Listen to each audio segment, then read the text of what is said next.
This is Office Talk with Annette Stepanian. Welcome back to another episode of Office Talk, my friend. Good to have you back. In this week's episode, I'm talking to Katie and Phil from Rousse Shoppe.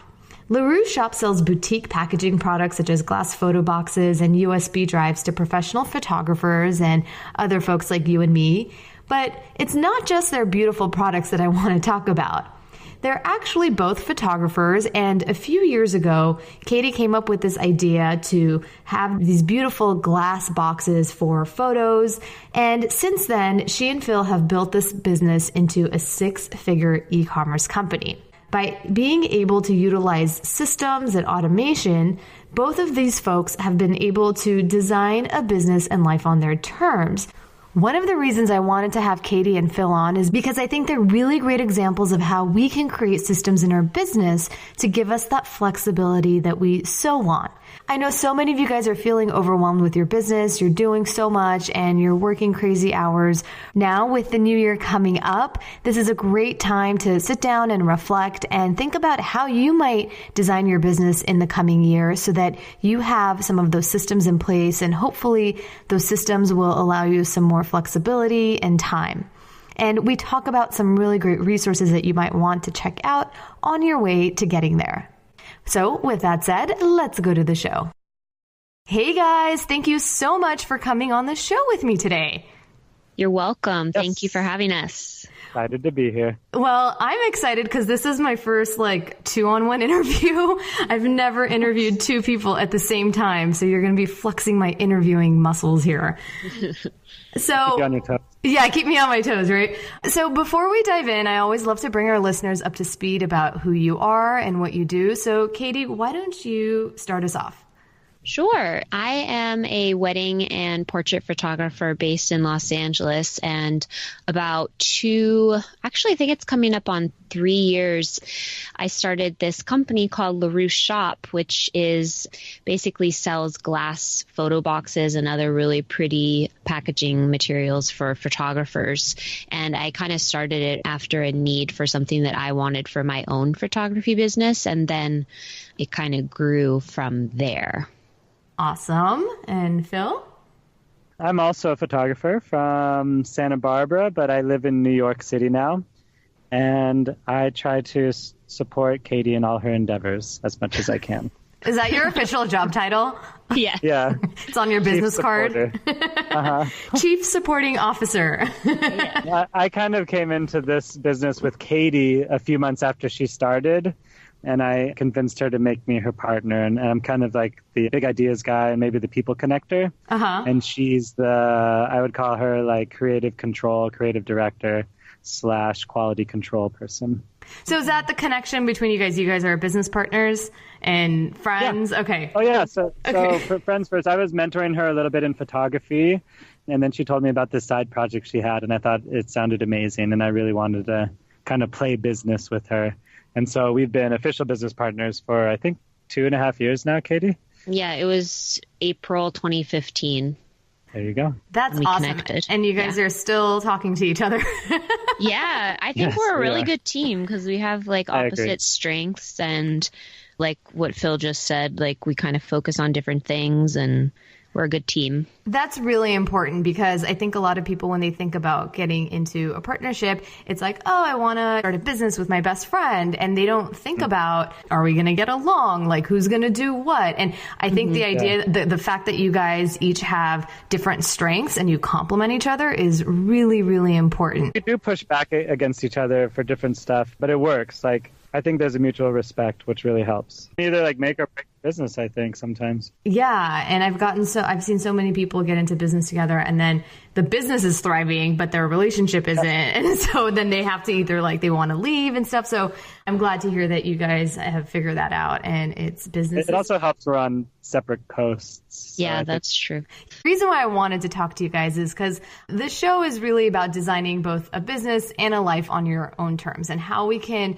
design our businesses in a way that work for the lives that we want to create for ourselves. And so whatever that looks like for everybody. So Katie, you said that the reason why you started, is it Rousse?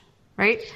Rousse. Yeah, Rousse means the redhead in French. Okay, so are you a redhead? Not naturally, but yes, it is red currently. With freckles.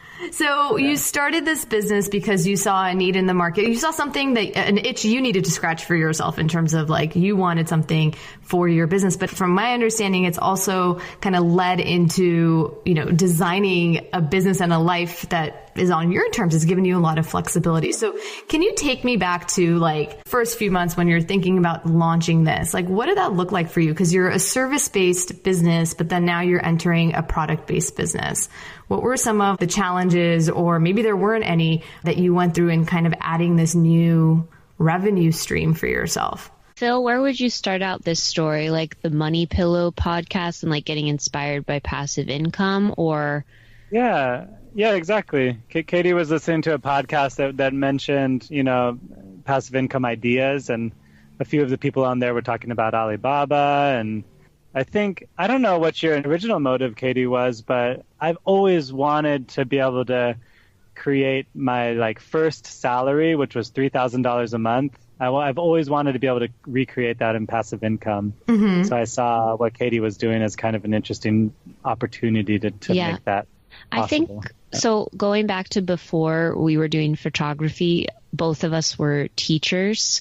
And mm-hmm. I think that I didn't feel like quite enough freedom in being a teacher. So I think one of my driving forces in life has always been like what can give me freedom. So when I started hearing these podcasts that were talking about like passive income, meaning that like you work on something and you build it up, but then once it's kind of rolling, you can sit back and not have to do as much.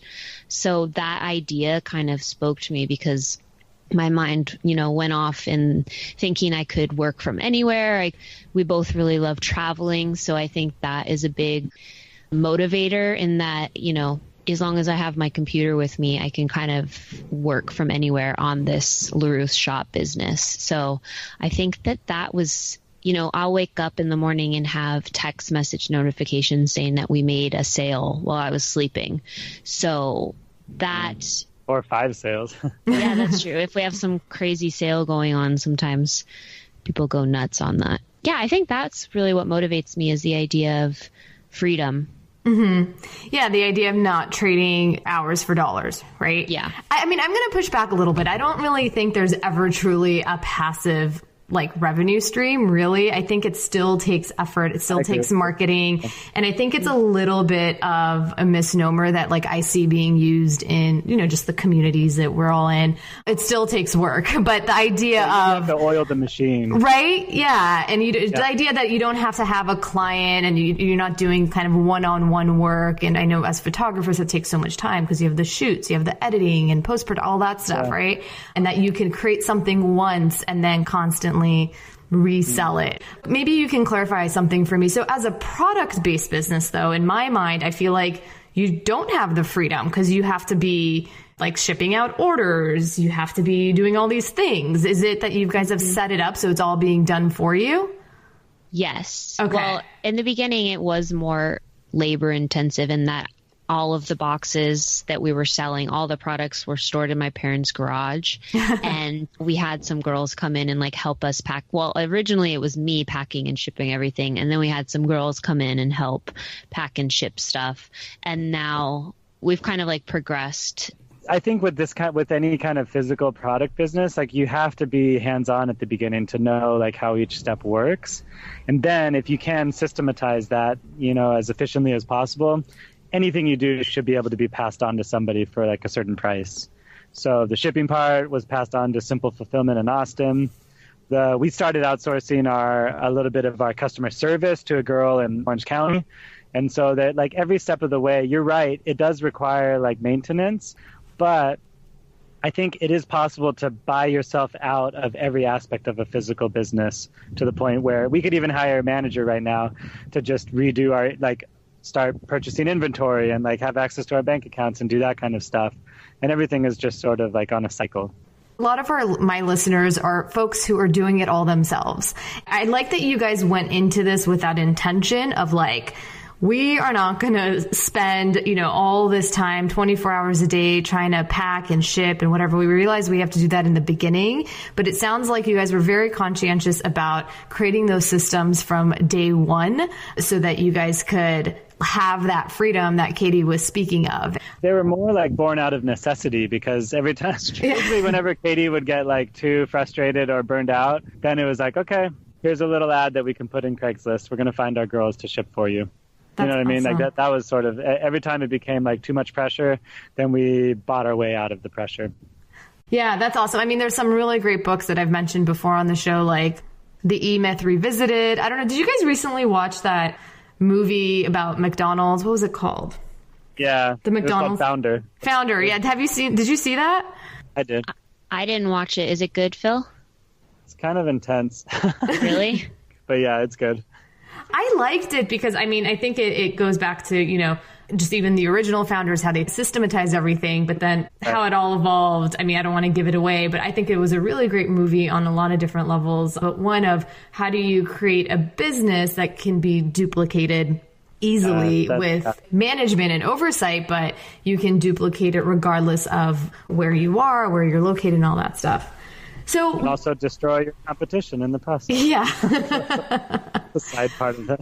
Well, I mean, not to go off on a complete tangent, but what I loved is when at one point one of the characters asks, what business are you truly in? And it's not, you're not in the business of fast food, you're in the business of real estate. And so, Katie, I know you're totally like, what are we talking about? But no, I saw the preview. I saw the trailer. Yeah, that was the preview. It's a good movie to catch.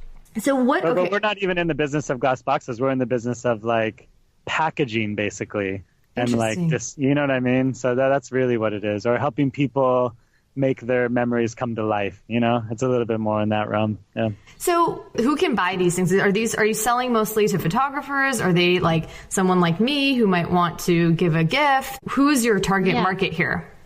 We started advertising them specifically to photographers because of the fact that they're regifting them or, including them in their packages for their clients. And so they're going to come back for more than just one, it's a repeat customer. Yeah, repeat customer. And sometimes they're buying like 5 or 10 boxes at a time because they're wedding photographers or whatever. So it's not just like me, where if I was shopping on the website, I might only want one and then I'm kind of satisfied. So in terms of like your marketing, has that strategy always been like, let's stay tried and true to photographers and sell to them because of that ability to get the repeat customers and potentially do wholesale there? I think that at the beginning, that was the easiest thing because we were both in that world. Me particularly, like I was very involved with a lot of Facebook groups and have some kind of more influential photographer friends. So that was the easiest market to tap into because neither of us are moms, which we also think would be a great market for these. And neither of us are like interior designers, which I also think would be a great market. Yeah. But we just didn't have like the reach or the capacity for that. So not that we haven't tried or, we've like closed it off to those people. It's just the easiest thing was to be like, hey, Jennifer Rosenbaum, you do boudoir. Like, would you mind like trying out one of our boxes? Because we're friends. And yeah. if you wouldn't mind like sharing it on your Instagram. And it was just sort of that way was like the easiest evolution of it. We now have a PR agent and we're actually reaching out to those moms and interior designers that we want.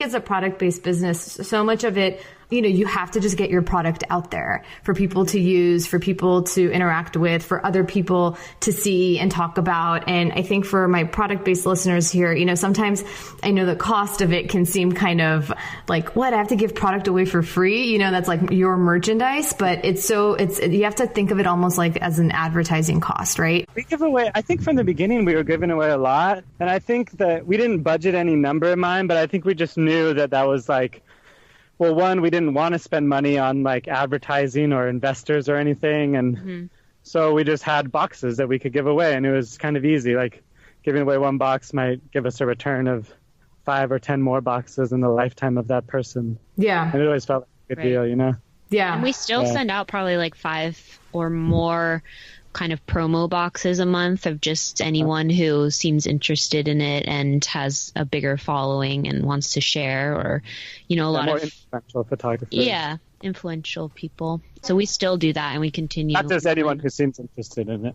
Yeah, I love it. I think it's so beautiful, and I think it makes such a beautiful gift, especially like for the holidays or for like a special occasion, because it's, you guys have to see it, and we'll link up everything to the show notes, but there are these beautiful boxes, and like you can put the photos in there. And so I think just like having it on your coffee table, right? I want to go back to the purpose of this business has been to, you know, design this kind of this life for you guys to have freedom, to basically fund your freedom, right? So that you don't have to be trading those hours for dollars type of thing. How much time do you guys on average feel like you're putting into this business each week? That's a good question. I figured that out the other week. Oh, you did, huh?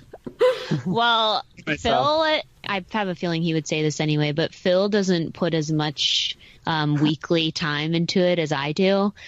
But I don't know how many hours. I'd have to think about it for a second. How many hours a week do you spend on this? We do a 1 hour phone call every Monday night. Right. And it's about 1 to 1.5 hours, actually.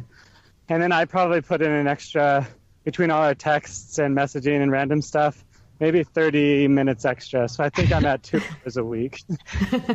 Maybe like an hour. So, yeah. I would say mine's like 5 to 10, but it doesn't feel overwhelming to me because I'm still doing photography stuff as well. Yeah. So, yeah, I would say, I mean, it's not a daily thing, but there's still things like bookkeeping and social media, blogging that I spend some weekly time on. This podcast. Yeah, this podcast. Take up, that's going to really up your hours this week, Phil.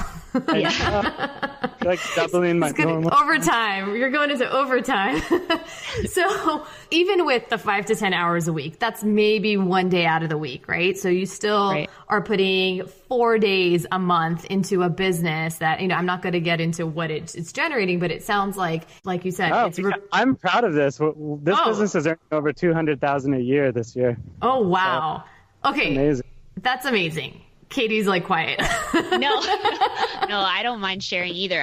The thing I'm most proud of is like the growth, I guess, because from year 1 to 2, it doubled, like we doubled in sales, and then it's kind of plateaued a little bit, but we are at a higher number than last year already. From 70,000 in year 1 to 140 to over 200,000 this year, I think.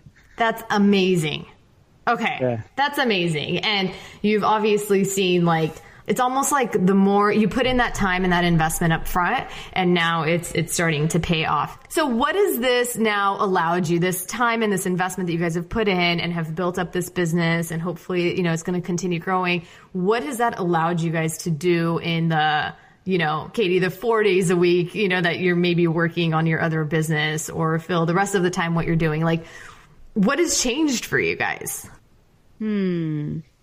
I have a lot of ideas like rolling around in my head, and that like kind of acting on them and experimenting and just kind of playing with the ideas is what excites me. So I think more than anything, it's just given me time, knowing that like there's money coming in that covers my rent every month. I know that I have time to play around with other ideas and like further develop. Like I would love to have multiple businesses once one is running sort of automatically, then I would love to start something else. And so I think that it just gives you more time to, and a little bit of freedom to play around with more ideas. So I love the idea of being like a serial entrepreneur and just keeping the ball rolling from one project to the next. The rent thing is like the most amazing. Between Rousse and like maybe some Airbnb money, my rent is covered. Like my overhead is covered every month.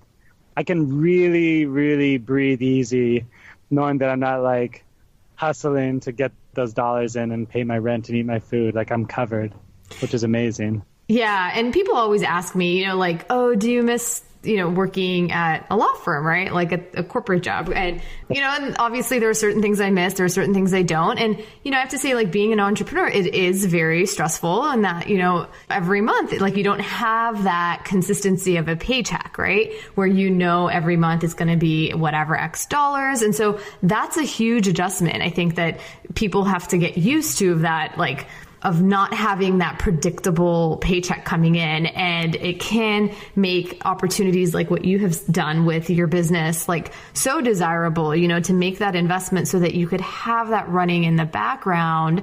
So at least, like your bases are covered at least. And then it allows you to have the flexibility to pursue other projects, or to maybe for some people take time off, right? To spend at home with, I don't know, maybe their kids or whatever it is. Go on a trip or anything. Yeah. So one beauty of our business was that on Katie's 30th birthday, was it? Yes, it was.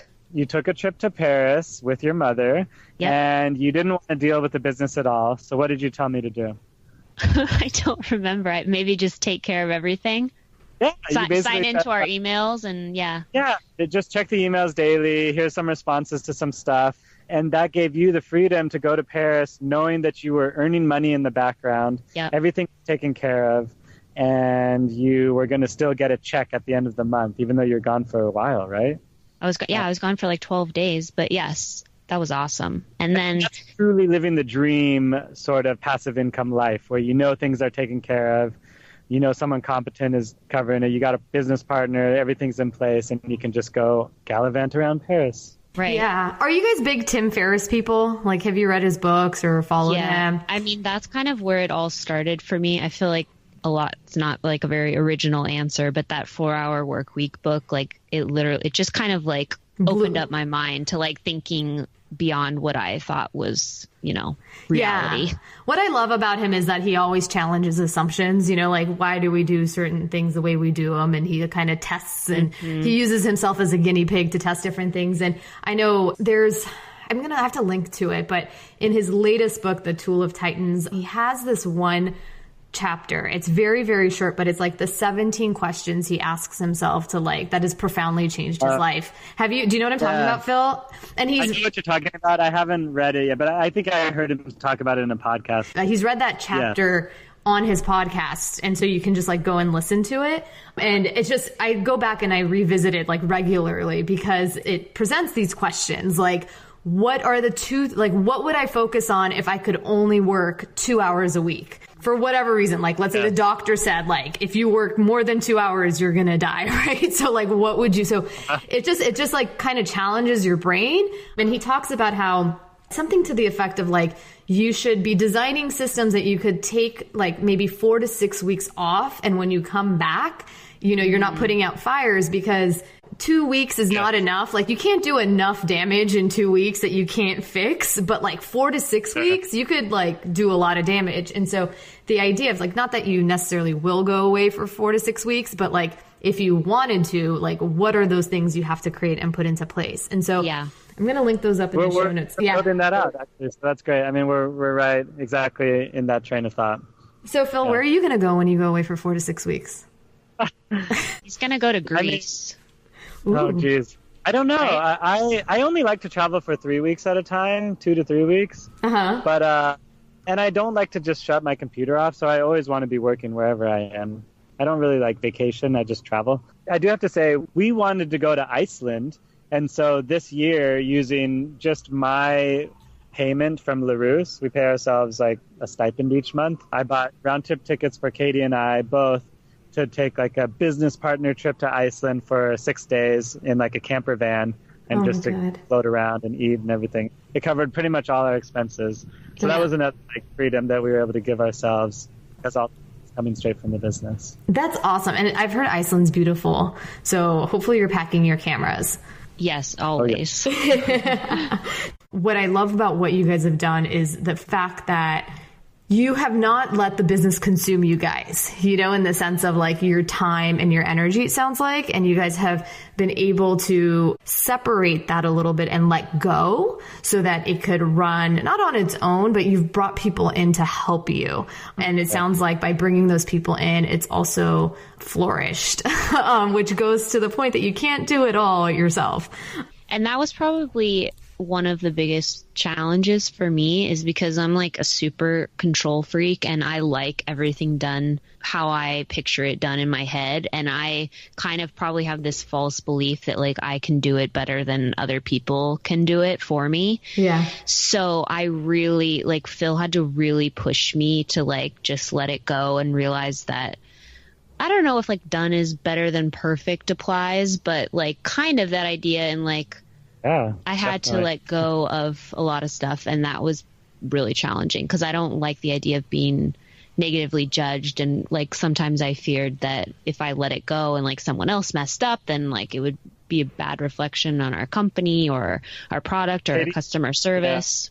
Yeah. Katie really likes her stickers to be straight. I do. Girl, I do not blame you. I like my stickers to be straight. So ridiculous. So I want to hear, because I'm like you, Katie, like it's hard to let go of certain things. So I want to hear, like, what was that pep talk or two or, late night, Monday night chats you were having with her about how to let go? Give us a little pep talk. I would say, okay, the issue is...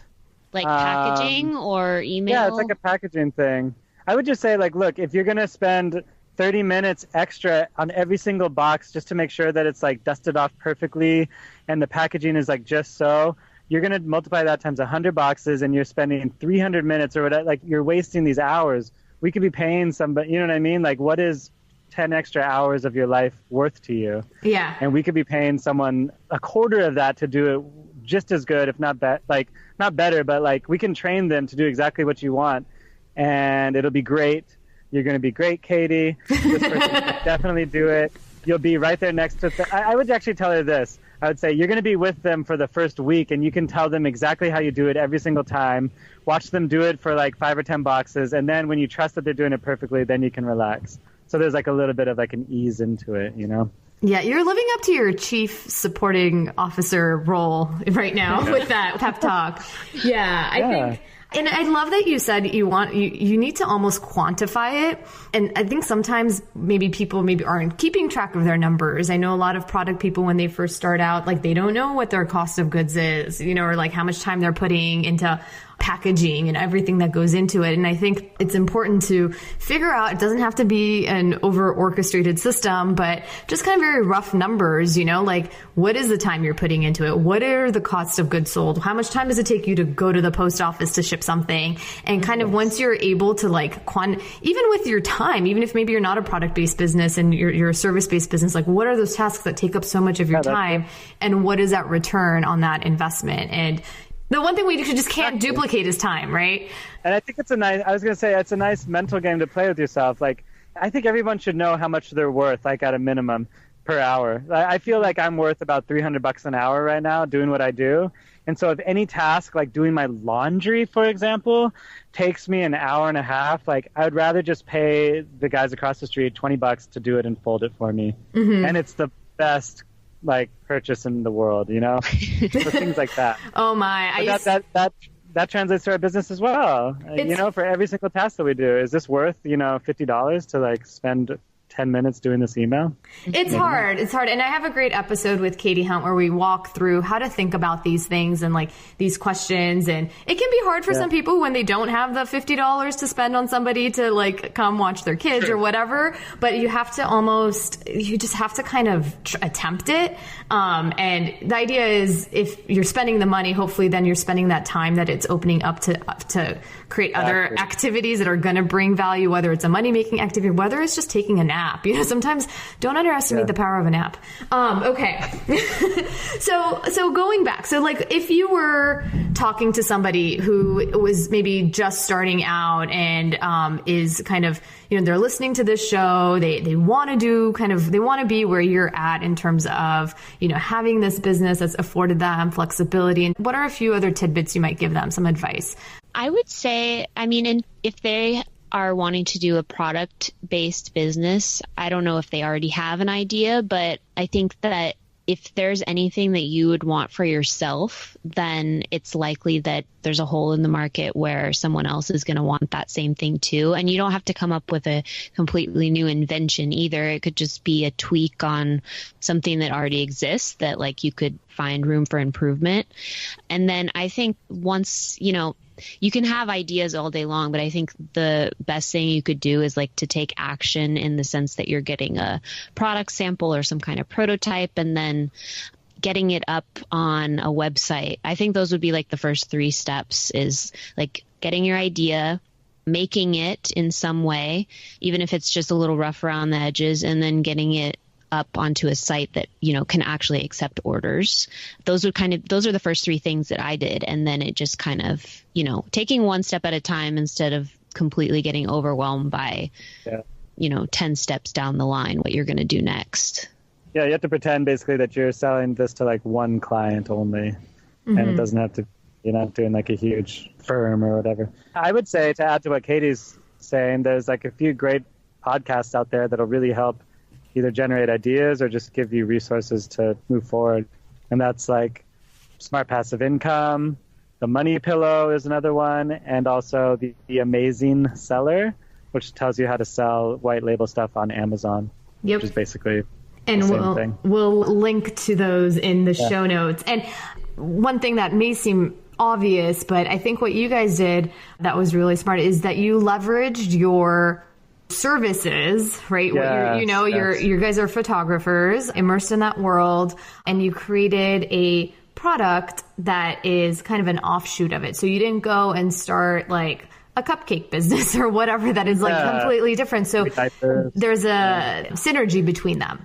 Katie, you can offer them to, your clients, like you said, as gifts, and then maybe put a coupon code that then gets passed on to somebody else. I always love to wrap up my episodes by asking this question. And again, I've never done this like a 2-on-1. So Katie, why don't you start off and answer the one thing I know for sure is, and fill in the blank. Sure. Oh man, I was going to just say ditto to whatever Phil said. Okay, so then Phil, why don't you go for it? No, we have different answers. The one thing I know for sure is that in our business, great customer service has been the number one recipe for our success. Being able to give someone like you a free box, no questions asked. Oh, thank you. If people have problems, if they even email us and say, hey, there was like a little like funny thing with the latch, we'd be like, okay, keep the box. We'll send you another one. There's no proof. They don't need to return it. Like just being able to respond quickly and favorably to our customers has won us many, many repeat customers. And I'm very proud of that. Yeah, that's a good one. And I think people sometimes, I talk about this a lot, is that because everything is like on behind a computer and on a smartphone, like we forget that there are people on the other end of the transaction. Yes. And the more you can humanize it, whether it's, by responding quickly or sympathetically or whatever and taking care of them, that's the kind of those little things that differentiate you in the market. Katie, did you come up with an answer? Yeah, what I know for sure is that we kind of already touched on this before, but just your service-based business can only take you so far. Eventually, you can't be everywhere at once. There's only one of you, and there's only so much time. So I really, truly believe that product-based business, and if you can make it passive, is going to be the best way to bump up your income and afford you more freedom to do the things that you really enjoy doing. Awesome. I love it. So we're going to link everything up in the show notes, but where can they find you if they want to get their hands on this box and, as a gift? Rousse Shop on Instagram. It's really fun to look through there because photographers tag us all the time with the way they've like styled their box all pretty. And shop, it's kind of a hard word to spell, but Rousse and then shop with 2 P's and an E at the end. And that's also our website, larousseshop.com. Awesome, you guys. Thank you so much for being here from LA to New York. Yes. I appreciate you guys being here today. Thank you, Annette.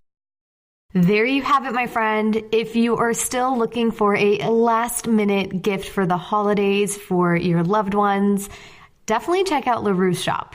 I am so excited to get mine, and I will definitely be posting pictures on Instagram. So if you're not following me there yet, go on over to Instagram.com/Annette Stepanian. And if you want to get these boxes, I'm going to spell out their website because it is a bit of a tongue twister. So it's LAROUSSESHOPPE.com. And if that is too much for you to remember you can always find the show notes over on my website at AnnetteStepanian.com/office talk. Okay, my friend, with that said, I'm going to wrap it up here for another episode of the Office Talk podcast. As always, I really appreciate you being here, and I can't wait to talk to you later.